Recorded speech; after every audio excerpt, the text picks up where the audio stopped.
Nous voulons maintenant, à partir du graphique ou de points, être en mesure de déterminer l'équation d'une règle d'une fonction exponentielle transformée.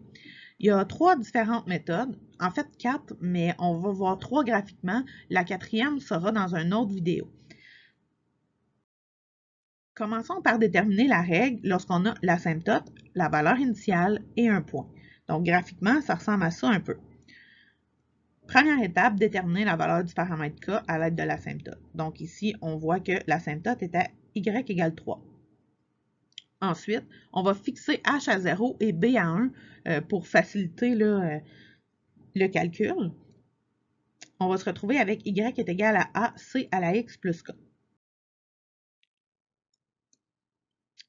Puisqu'on a mis h0, b et 1, on sait que l'ordonnée à l'origine sera a plus k. On va donc écrire valeur initiale égale a plus k.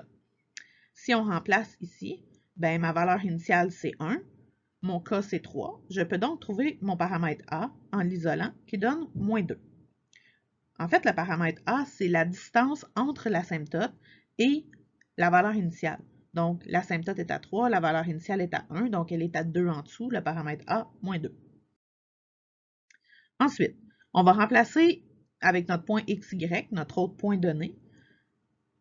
On a trouvé k, on a trouvé a, il nous reste c à trouver. Donc, si je mets mon point dedans, j'envoie mon 3 de l'autre côté soustraire, je divise par moins 2, et je me retrouve avec c à la moins 1 est égal à 2. Ce qui veut dire que 1 sur c est égal à 2. C est égal à 1 demi. Donc, mon équation, y est égal à moins 2, 1 demi à la x plus 3. Méthode. Lorsqu'on a l'asymptote et 2 points, mais on n'a pas la valeur initiale. Un petit peu plus long, mais quand même assez simple. Première étape, déterminer la valeur de l'asymptote. Donc ici, c'est en y égale 5. Établir deux équations à partir des points donnés. Donc, on remplace y est égal à ac à la x plus 5. Et là, on met notre premier point, moins 49 est égal à ac à la 3 plus 5. Et à l'aide de notre deuxième point, moins 1 est égal à ac à la 1 plus 5. On isole ac avec notre exposant de chaque côté. Et on va effectuer une division. Peu importe, là, en fait, lequel on met en haut, lequel on met en bas, de toute façon, ça va fonctionner. Donc, si on regarde à droite, nos A s'annulent. Et si on fait la division, on obtient 9. Donc, 9 est égal à C à la 2. Pourquoi C à la 2? Parce que quand on divise, on soustrait les exposants. Donc, on a C à la 3 et C à la 1, ce qui fait C à la 2. On fait la racine de chaque côté et on trouve C est égal à 3. Attention, on exclut le moins 3 parce que le C ne peut pas être négatif. Finalement, on va déterminer la valeur du paramètre A.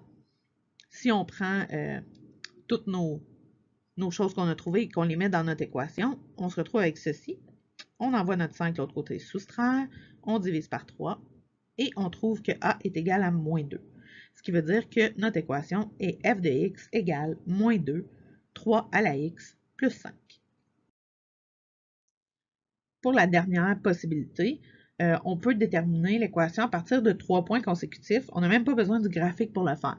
Donc, quand on dit 3 points consécutifs, c'est en x, donc x2, x3, x4.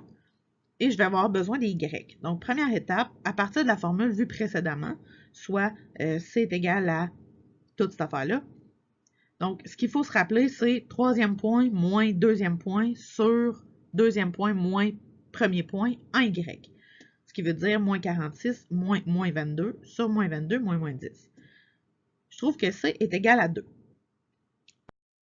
À l'aide de deux de mes 3 points, je vais établir des équations avec ce que j'ai trouvé, puis je vais résoudre. Donc, je vais prendre y est égal à ac à la x plus k.